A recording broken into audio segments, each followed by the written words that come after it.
This episode is brought to you by Peacock. The new Peacock original documentary, Matthew Perry, A Hollywood Tragedy, dives deep into the beloved actor's rise to fame and his tragic death. 5 people, including Perry's personal assistant, 2 medical doctors, and an alleged Hollywood drug dealer known as the Ketamine Queen, were charged with conspiracy to illegally provide Perry with the ketamine. Explore the details of the case in this heartbreaking special, streaming now only on Peacock.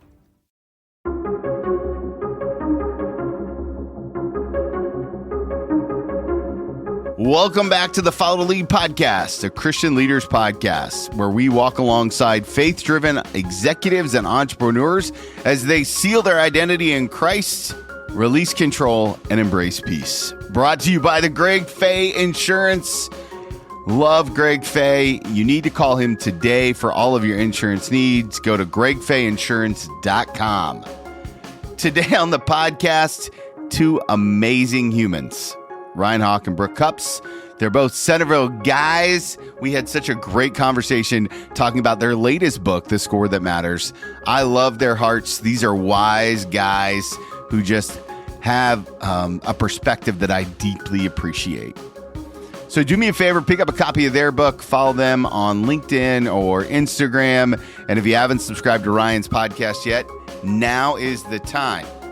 So without any further ado, here's my conversation with Ryan Hawk and Brook Cupps.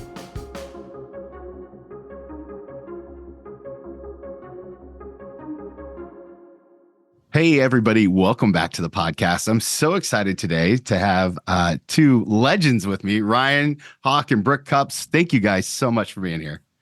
Thanks for having us, man. Yeah, thank you. Well, this is such an opportunity and an honor for me because I have so much respect for both of you guys. We all live in Centerville, which is kind of our hometown, our home community. But I always like to kind of start with a macro. You guys have done a lot. Ryan, we'll start with you. I'm kind of curious, how would you describe the calling that God has placed on your life? Oh, man. I think of my purpose, which is to inspire others to both value and pursue excellence. And I just try to live that out each day. And I think my core values, all of this coached into me and helped from Brook here. That's why I was so pumped to get to spend a couple years together writing a book together. But really, it's like my values then serve the purpose, and my purpose is how I try to show up for other people in the world. And I'm kind of a prompt-driven person when it comes to writing and thinking and acting, behaving.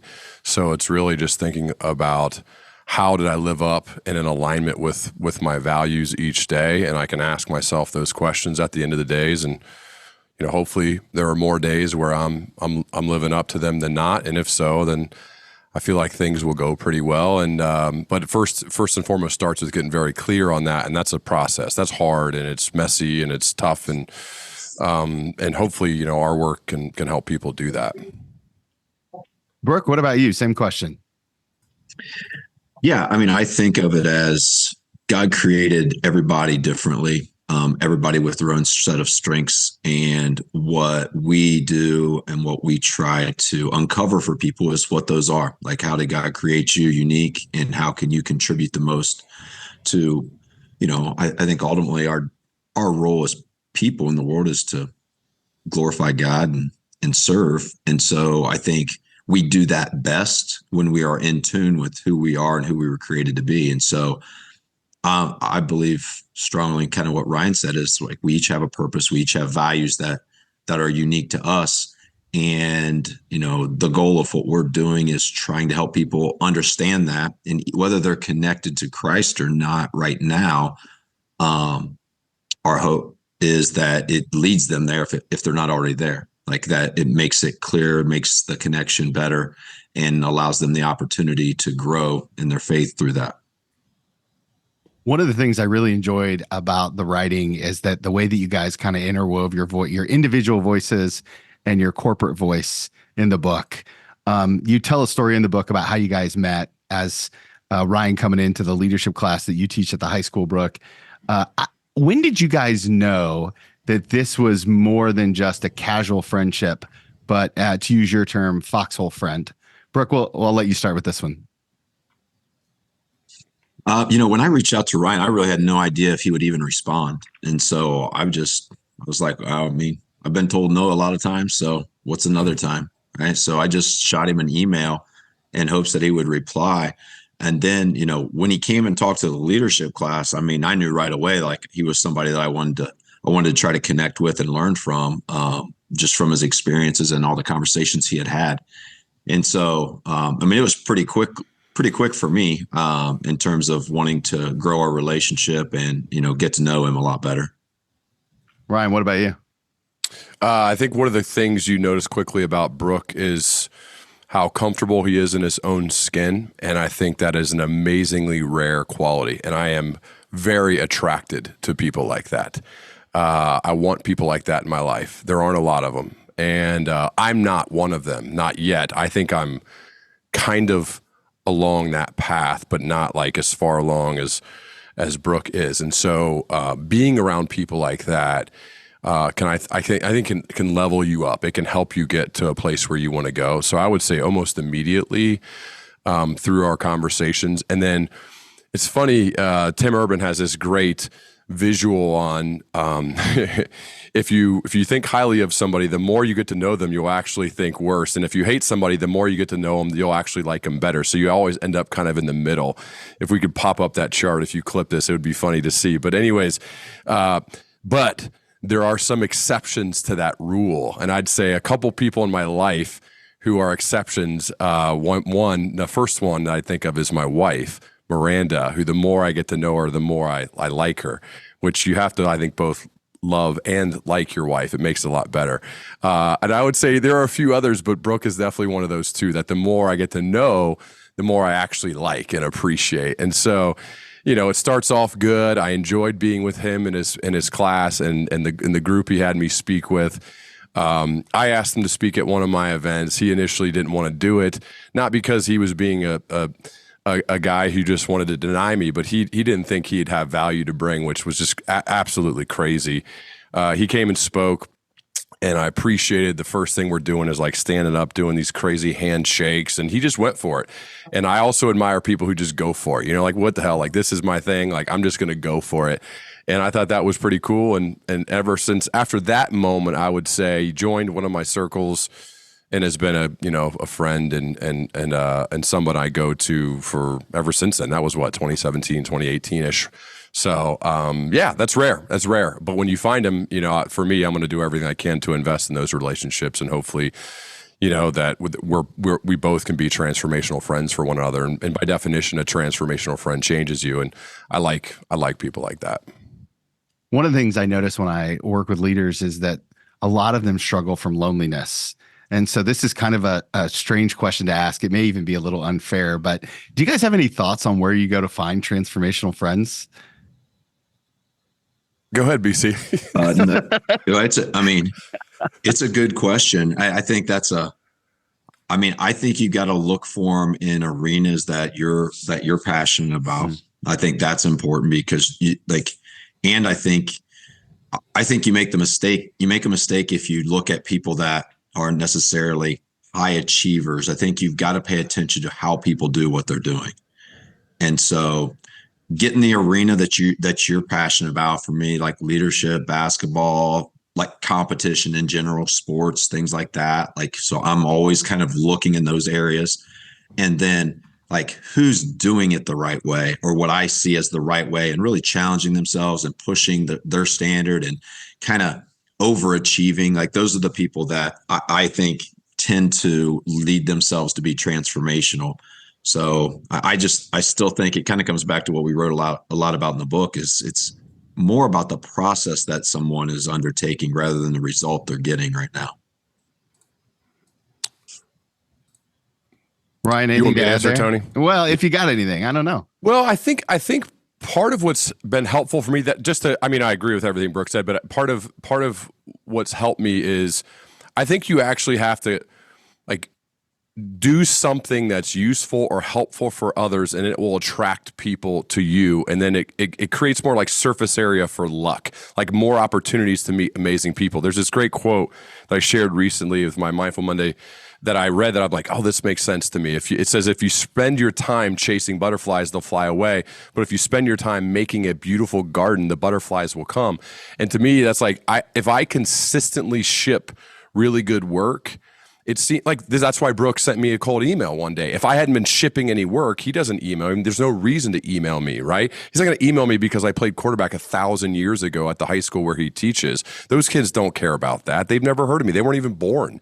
So it's really about doing good work that then attracts those types of people to you. And certainly you still have to have a good picker, and you have to be, I think, choosy between that. But like, I think of the people that I'm closest with when it comes to excellence and personal improvement, a lot of them have come as a result of me shipping useful work. And then they've said they want to talk. I mean, it's kind of wild now that I'm really reflecting on it, that's helped. So maybe a little bit different angle, but if you do things that are useful and helpful for other people, you'll probably attract those types to you, and then you can kind of make those decisions of which ones you'd like to hang out with. Well, so that leads me to my next question, right? As I was listening to you guys talk about this, you guys have both are having tremendous careers, right? You're still in the middle of it, and I've had the privilege of watching you both. How do you guys determine your right yeses and your right nos? Like, Ryan, when somebody somebody like Brook sends you a cold email, and how do you say yeah? What's kind of the matrix that you go through to say yes or no to so many opportunities? In his particular case, I remember it because it was very well written and it was very specific, and there was a direct ask.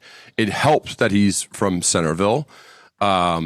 But so that made it an easier yes. I really value specificity with somebody. I did not know who Brook was though at the time. Even though I live in the community, I hadn't really gone to any football or basketball games in years. I just, you get your own kids and you just go to all their stuff. And that's the only priority. There aren't priorities when it comes to like sporting events when you have your own kids. So I was like completely out of the game. And then when I get there, and I think was it Puckett or others, another coach pulled me aside and they said, I'd already kind of been impressed with Brook after I met him. And he's like, he's coached, he's like hand selected by LeBron James to coach the Blue Chips team that his son also plays on. I was like, what? And I'm like, he never told me any of this stuff. And most people would lead with stuff like that. And so when I find someone like that, I'm like, oh, like, yeah, those are the type, like everyone leads with all this stuff. Oh, you should watch my son. He's amazing. Watch my daughter play. They're amazing. I didn't know Brook even had a son, when I met him. I didn't know that he coached with LeBron James, like literally sitting side by side. And I think, oh, okay.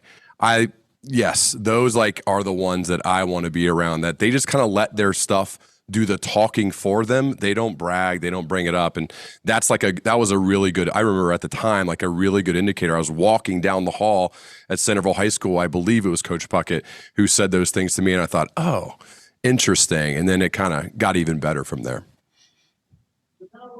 Brook, any thoughts from you on how you say yes and no? I mean, obviously you're managing a lot with a basketball team, a whole program, your own family. What's your matrix? Yeah. First, I was going to say, like, Ryan's answer to the last question this is exactly how our book came. Like, I gave an answer that I thought of, and then I hear Ryan's answer, which was way, way better. And so, like, Ryan's answer would be what was in our book. Like, that's how we ended up with I think a decent book, is because we both kind of tried to answer stuff and we're like, whoa, that's way better. And so that iron sharpens it's iron. A good book. It's a good book. It's a good book. You don't have to say decent. It's good. I appreciate that. Yeah. It was a messy process to get. That reminded me. Anyway, I don't want to. Yeah. Go ahead, dude. I'm just saying the book process is insane, as you know, Tony. But I'm happy with where we're at. But we'll never be like fully content. I think it's amazing, just because I think that's a natural way we view our stuff, because it's always like evolving, and we have to go back now and even remember some of the stuff we've written, because we're always like updating our thinking, and there's new stuff. So, but books are like a permanent artifact. It's one of the only things that are like that. That's what make them weird. It's like, oh, we can't really update it. It's like we have the copies now, and that's that. But we're always kind of updating our thoughts. But sorry, go ahead, Brook. No, and Ryan and I have talked a lot about this. Mine is always my core values. So I just filter everything through my core values. So if it makes me tougher, more passionate, more unified, or more thankful, or if it elevates those within our team, it's a yes. If it doesn't, it's a no. And that's just it. I mean, that's kind of how I run my life, how I make my decisions. My purpose is to inspire others to strive for excellence over success. So for me, excellence is like those, your values and your purpose, like what God has put into you, living to that audience of one, rather than to the comparison that everybody else wants to base success on. So if it'll allow me the opportunity to do that and to inspire others to be closer to excellence rather than success, then I'm in. If not, I'm out. One of the interesting things about both of you guys is that you're movement leaders in very different ways, right? And so Ryan, obviously with the podcast and the learning leader circles and the speaking events and kind of the work you do in creating transformation amongst leaders. And then Brook, it's wild to hear you talk about your values, because as someone who lives in Centerville, everyone in Centerville knows your values. If they're at all, even a little bit associated with basketball, they know your values. Like we talk about stealing inches in my house all the time, right? Because, we've gone through the process, we've played basketball, right? And still playing, for my middle son, right? So let me ask you this, Brook, as a movement leader, how do you carry that responsibility of knowing that there's a large group of people who, when you say your values, they're being changed by that? Like, what's that like for you internally? I don't really think about that very often. I think, it's not really about me and how I feel about it. I tell everybody, as far as our program goes, my values don't have to be your values, and really they shouldn't. You need to figure out your own values. I just think if you're part of the basketball program, you need to appreciate my values and think that they can help you grow and mature and become closer to yours. But I think that's a lesson in life, like picking a job. Like, don't work at some place that don't match your values. Like you're going to be miserable. Find a job that, that aligns with who you are and what you believe.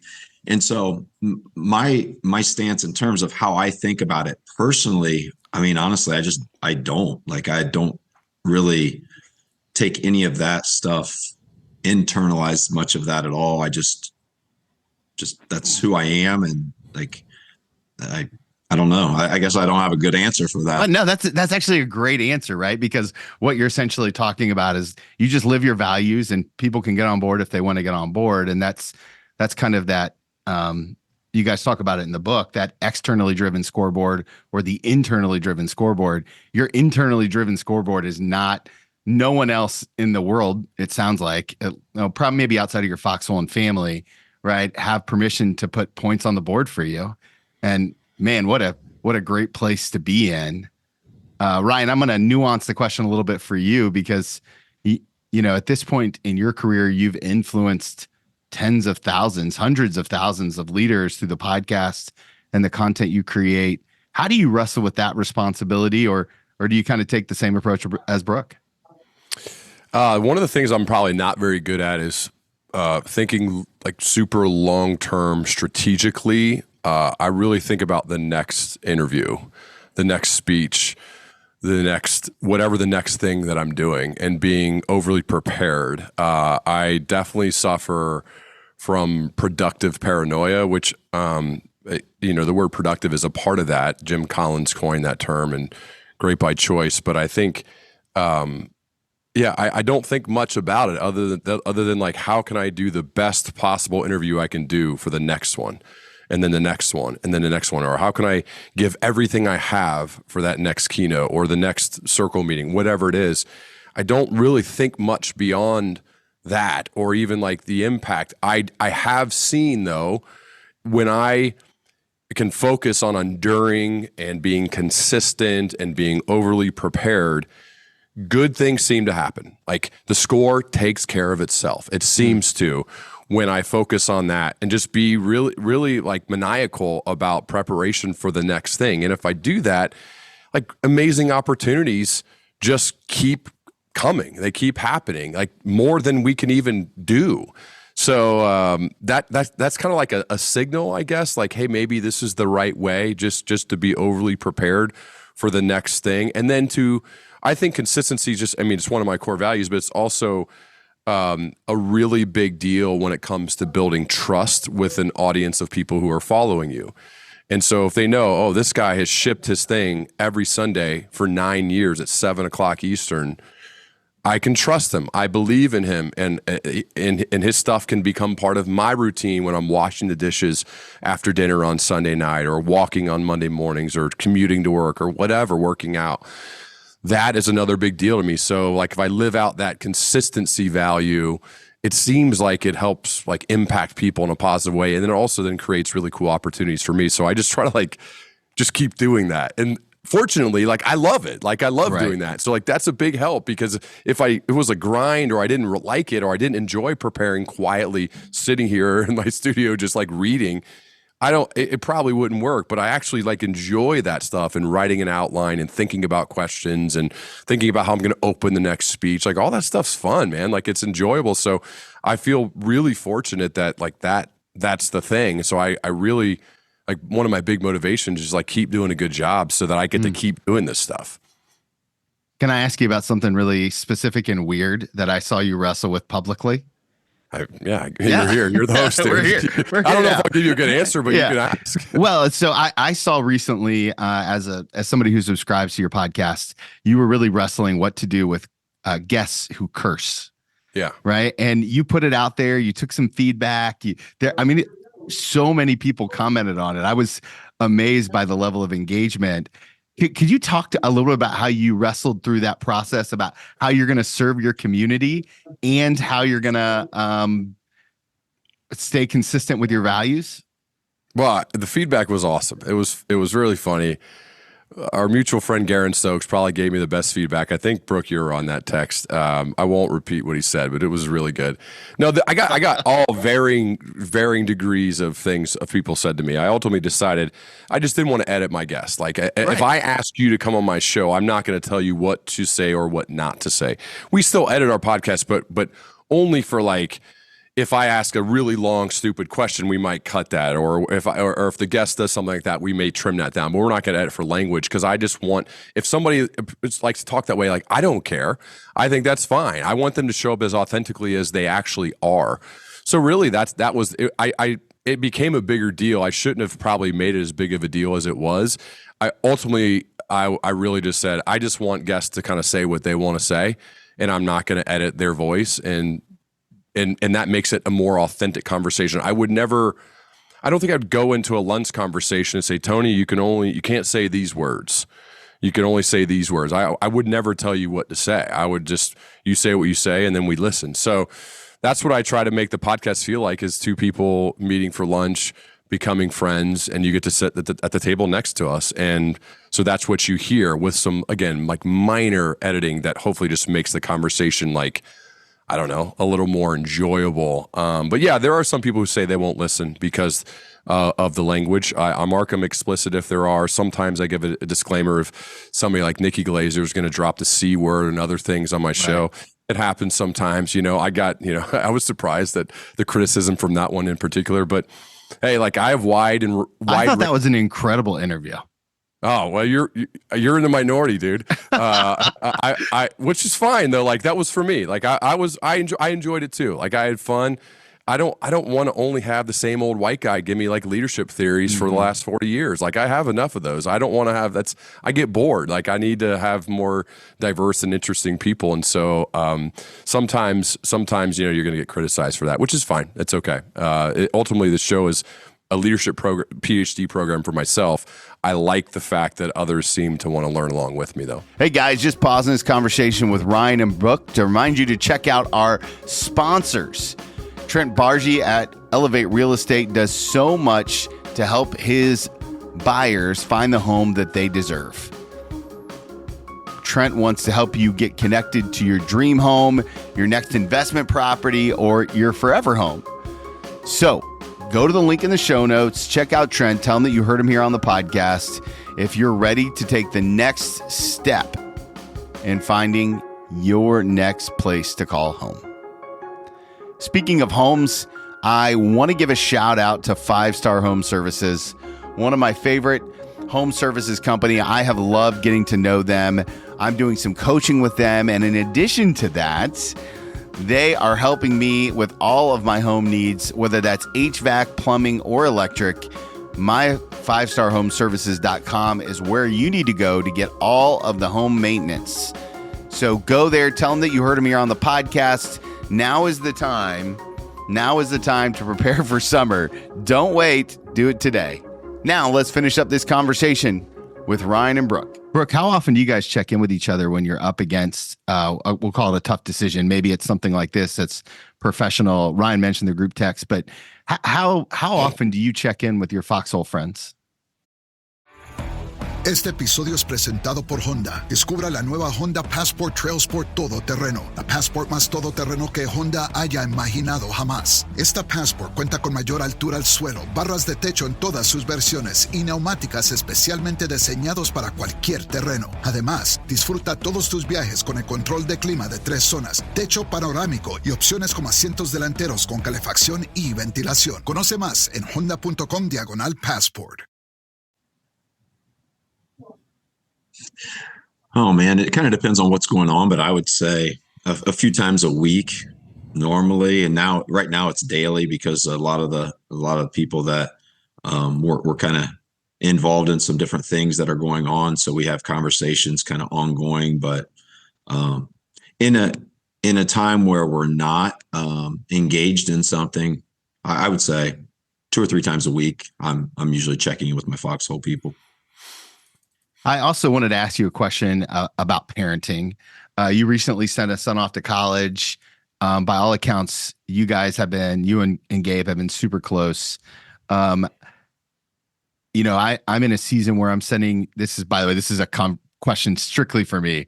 I don't care if anybody else likes it. To Ryan's point, how did you wrestle with the loss of those daily touches with your son, right? And Connor and I have that similar relationship where we specifically in the morning, like people are like, what are you going to miss most? I'm going to miss 5 a.m. where we're both trying to get ready to do what we're going to do for the day and miss those moments. How have you managed that? And what tips do you have for the rest of us? Yeah, we talk about it in the book. It's garbage time that you miss the most. What people act like isn't important. That's definitely what you miss. I think just you're still staying in touch with them like that. That's helped me. I stay in touch with Gabe. I talk to him every day, either through text or phone call. And then just keeping in perspective that like they're doing what they're supposed to be doing. Like they're not meant to stay in your house their whole life. Like you prepared them. Like we went through a lot of great stuff and a lot of hard stuff together. So I just try to remain grateful more than anything, just maintain kind of a heart of gratitude and just appreciating, the opportunity to go watch him play basketball and the opportunity to talk to him and the opportunity for him to tell me the stuff that's going on. And, just all those things that but you've got to keep at the front of your mind or else you get sucked into like all the things that you miss. And, there's great things happening now too, that 5 years from now, you'll look back on and be grateful for. So just trying to stay present with that stuff and remind yourself.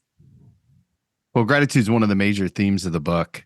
Ryan, I appreciated one of the parts that you kind of wrote about when it came to your family values and how you're leading your family and how you started off with a ton of values and then trying to simplify. How has the value-based approach impacted your family unit?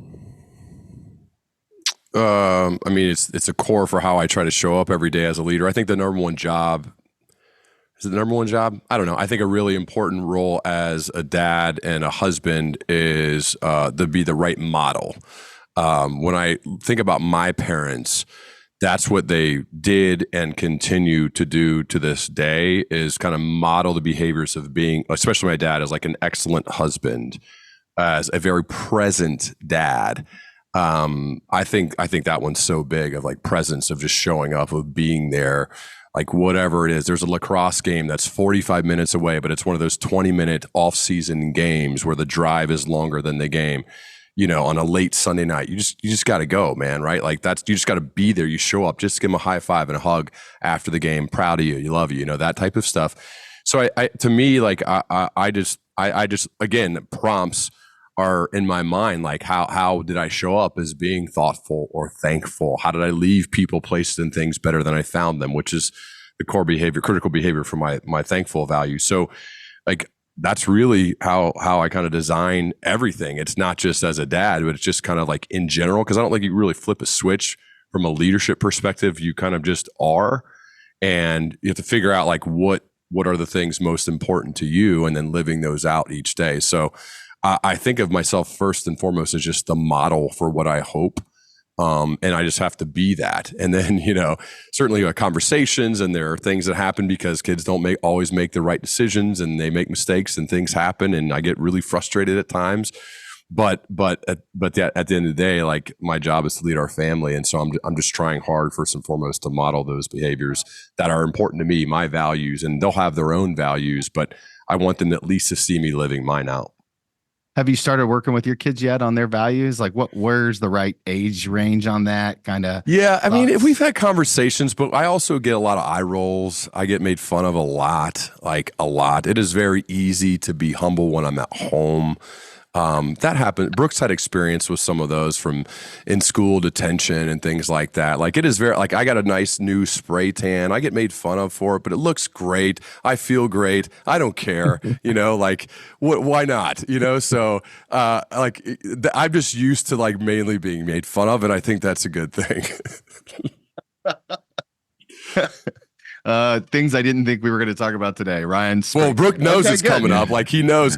Addison couldn't wait to go tell him, like, my dad's spray tan and does all this stuff. And I'm like, hey, we can't all be naturally beautiful like some of these people in the world. So we do what we got to do.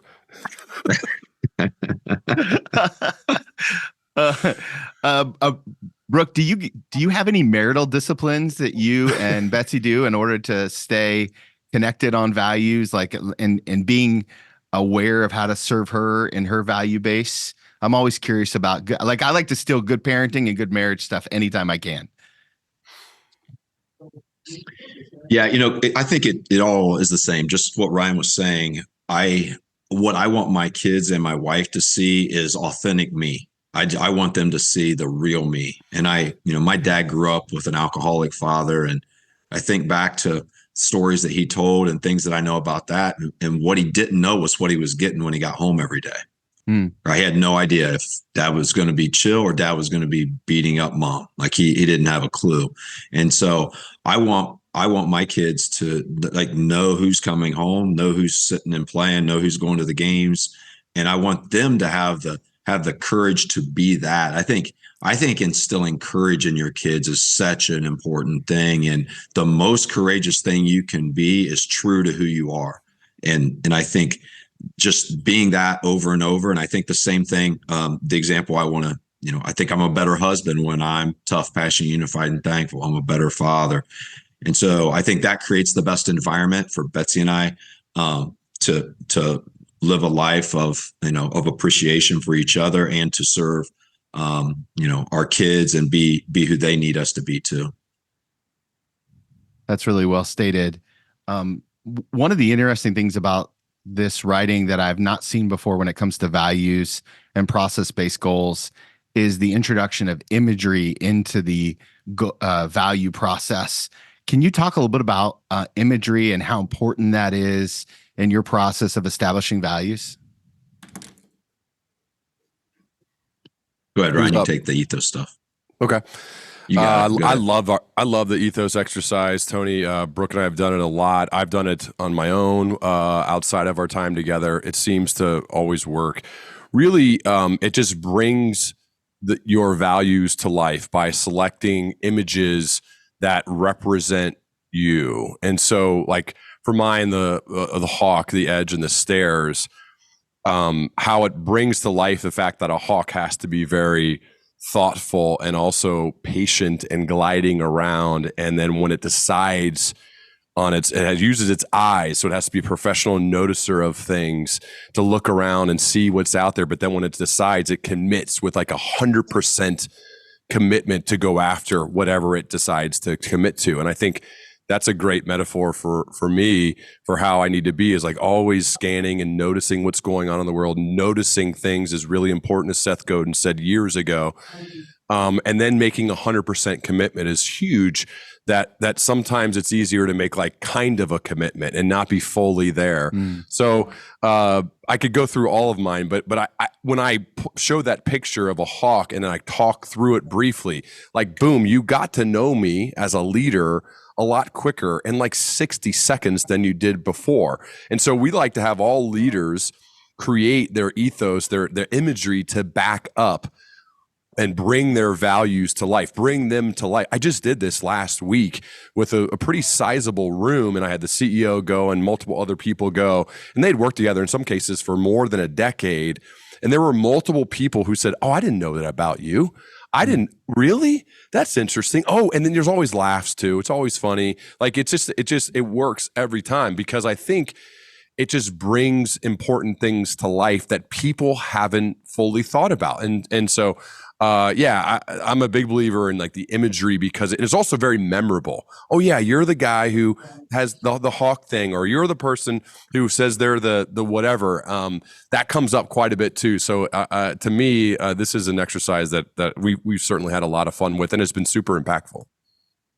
Brooke, would you mind sharing your imagery too, just so it's out there?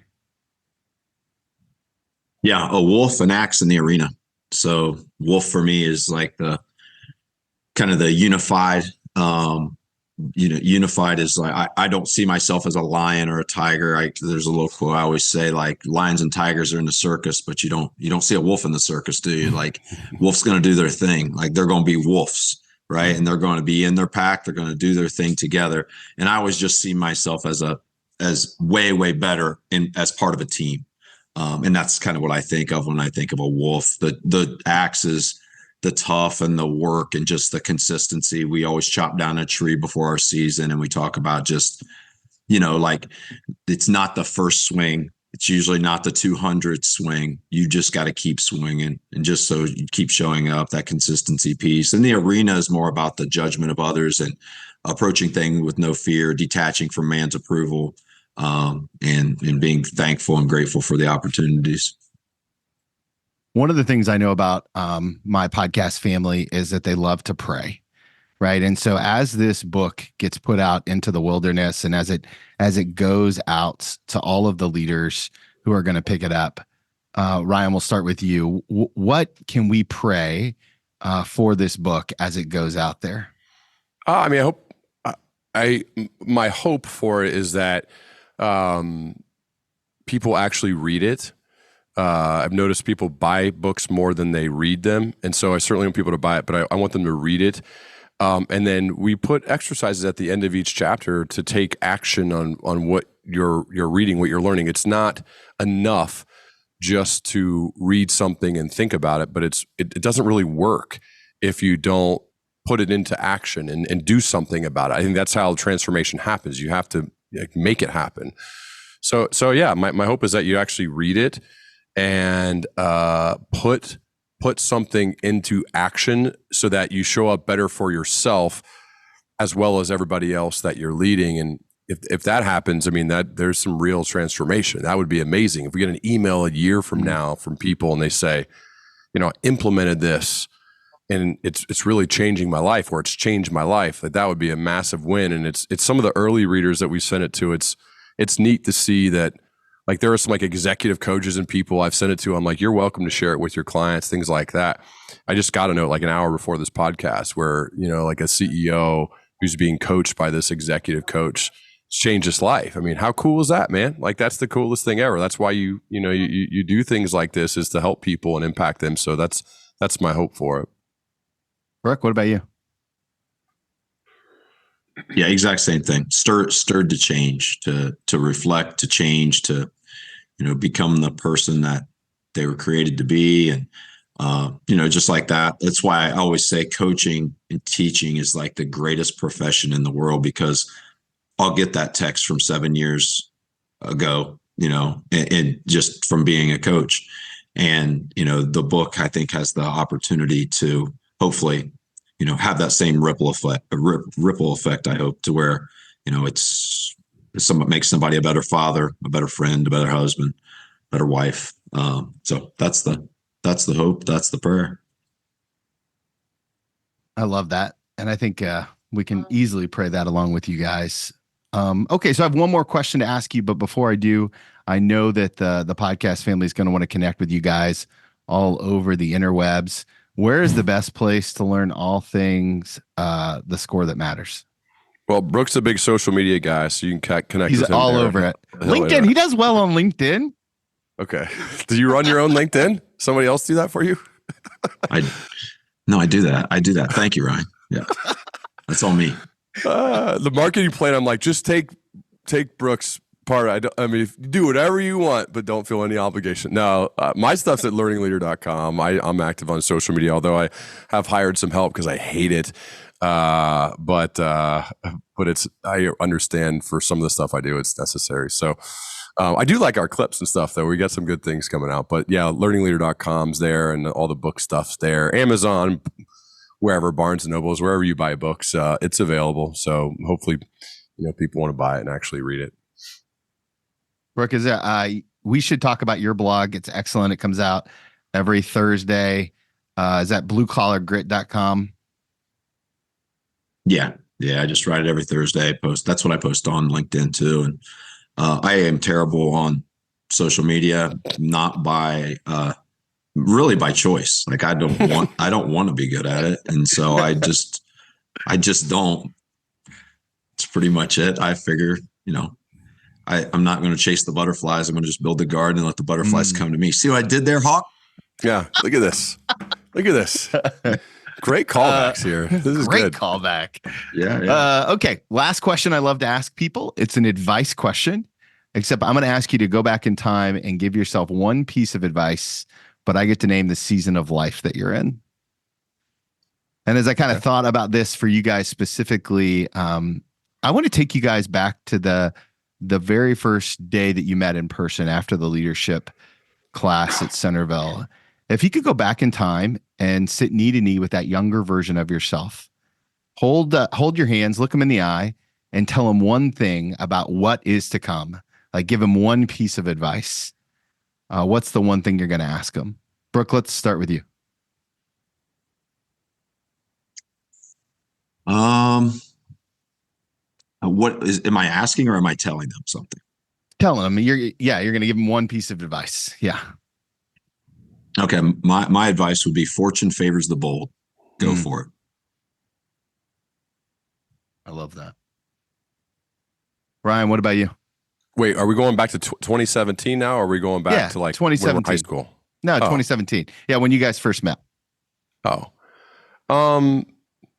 Yeah, I like that one a lot. I mean, the one of the things that I learned from Brook, I think he mentioned being a little bit nervous before that first time he spoke to my group, and then said, "Nah, that living in my values, I can't go like 80%. Like I gotta give it all. Like I'm just gonna do it, and if they hate it, they hate it. If they don't like it, whatever." And so I think, especially now, it is so much easier to kind of go for it, kind of do like the B- speech because it's safe, or you can like actually like I'm giving it everything, and you risk looking stupid, and risk it maybe people like not liking it, but man, like I aspire to be the one who's like, no, I'm just going to go for it. Like I'm going for it on this one. And yeah, there may be people who like laugh. That's okay. Like that's okay. I'm just going to go for it. And when I do that, it seems to go much better as opposed to being a little scared. And so I'm like, yeah, let me just go and swing for like a single or a double because I know I'll do it. as opposed to saying like, I'm going to try to hit a homer. And when I do, you're usually rewarded for that. Guys, this has been such a rich time. I deeply appreciate your generosity. There's about 1,000 questions that I can get to, which is always a good sign of a great interview. So thank you for your wisdom and for your commitment to our community and to helping leaders everywhere. Thank you, man. Appreciate your prep. It was Thanks, obvious. Tom. You seem pretty, you make this thing look pretty smooth and easy, dude. I appreciate it. I told you guys, what a great conversation. I immediately ended that dialogue thinking I could talk to those guys for hours on hours. I love the way they talked about their core values. I appreciated the way they talked about the arena and what that means and the passion. It's so refreshing to talk to guys who are so focused on what God has called them to. So thankful for them and for their hearts. Pick up a copy of their book today. Follow them on social media. Let them know you heard them here on the podcast. It goes a long way to continuing to spread the word about what God is doing here. Thankful for all of you. If there's anything I can do for you, I'm easy to find at TW Milts. You can also go to Follow to Lead Coaching or follow the #2leadpodcast.com, and let's get connected today. And remember, guys, if you want to follow Jesus, you must be willing to move.